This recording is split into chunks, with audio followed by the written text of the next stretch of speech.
हमारे वेद पुराण आदि धार्मिक ग्रंथों में सोमरस का वर्णन आता है।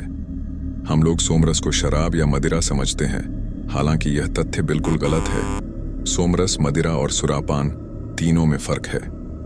ऋग्वेद में कहा गया है, हृत्सु पीतासो युध्यन्ते दुर्मदासो न सुरायाम, यानी सुरापान करने या नशीले पदार्थों को पीने वाले अक्सर युद्ध, मार पिटाई या उत्पात मचाया करते हैं। नमस्कार दर्शकों, आप सभी का स्वागत है लॉजिकल इंडियन यूट्यूब चैनल में। आज हम जानेंगे सोमरस किसे कहते हैं, इसके रोचक तथ्य क्या हैं। तो इसे वीडियो को ध्यान से देखिएगा, ये आपके काफी काम आ सकती है। क्या है सोमरस? पर्चाओं में लिखा गया है कि यह निचोड़ा हुआ शुद्ध दधि मिश्रित सोमरस सोमपान की प्रबल इच्छा रखने वाले इंद्रदेव को प्राप्त हो। ऋग्वेद 1:5।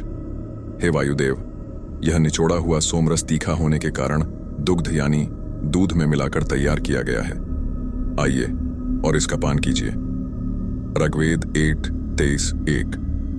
यहाँ इन सारी ही आर्चाओं में सोमरस में दूध व दही मिलाने की बात हो रही है, यानी सोमरस शराब यानी मदिरा नहीं हो सकता।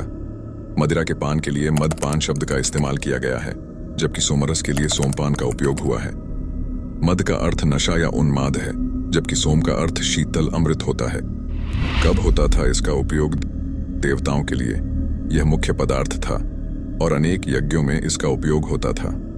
वराह पुराण के अनुसार ब्रह्मा अश्विनी कुमार, जो कि सूर्य के पुत्र थे, को उनकी तपस्या के फलस्वरूप सोमरस का अधिकारी होने का आशीर्वाद देते हैं, यानी इसका अधिकार केवल देवताओं को था। जो भी देवत्व को प्राप्त होता था उसे भी तपस्या के बाद होम के माध्यम से सोमरस पान का अधिकार मिलता था। मान्यता है कि सोम नाम की लताएं पहाड़ों पर पाई जाती हैं। राजस्थान के अर्बुद, उड़ीसा के हिमाचल की पहाड़ियों, विंध्याचल, मलय आदि अनेक पर्वतीय क्षेत्रों में इसकी लताओं के पाए जाने का उल्लेख मिलता है। कुछ विद्वान मानते हैं कि अफगानिस्तान की पहाड़ियों पर ही सोम का पौधा पाया जाता है। यह बिना पत्तियों का गहरे बादामी रंग का पौधा है। अध्ययनों से पता चलता है कि वैदिक काल के बाद, यानी ईसा के काफी पहले ही इस पौधे की पहचान मुश्किल होती गई। ये भी कहा जाता है कि सोम, होम अनुष्ठान करने वाले लोगों ने इसकी जानकारी आम लोगों को नहीं दी, उसे अपने तक ही रखा और कालांतर में ऐसे अनुष्ठान करने वाले खत्म होते गए। यही कारण रहा कि सोम की पहचान मुश्किल होती गई। ऋग्वेद में बताई गई है ये विधि। ऋग्वेद के अनुसार उच्छिष्टम चंबोरभर सोमम पवित्र आसृज निधेहि गोरधित्वच्चे, ऋग्वेद सूक्त 28 श्लोक 9, यानी मूसल से कुचली हुई सोम को बर्तन से निकालकर पवित्र कुशा के आसन पर रखें और छानने के लिए पवित्र चरम पर रखें।